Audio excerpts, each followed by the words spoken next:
નમસ્તે. સ્વાગત છે ફરી એકવાર કાવ્ય વિરામમાં. અને આજનું આ 100મું કાવ્ય પ્રસ્તુત કરું છું જે મેં પોતે લખેલું છે. હું કોણ છું? હું કેવો? હું એટલે શું? રડતો આવ્યો ને રડાવી જાશે. કાયાની મર્યાદા ઓળંગી જાશે. હશે એ અહીં પણ ના દેખાશે.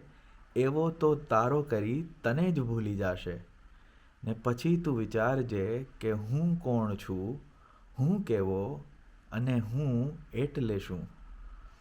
આ મારું ને આ તારું કેવી આ ગેરસમજ છે? આ સાચું ને તે ખોટું કોણે આ સ્થિર કર્યું છે? અસ્થિર જીવતરમાં શું સ્થિર કરવાની જરૂર છે? જીવનને જાણવા કરતાં માણવાની ખરી જરૂર છે. આવતી મુશ્કેલીઓ પણ પાર પાડી જાશે જ્યારે તું એ જાણીશ કે કોણ છે તારી સાથે.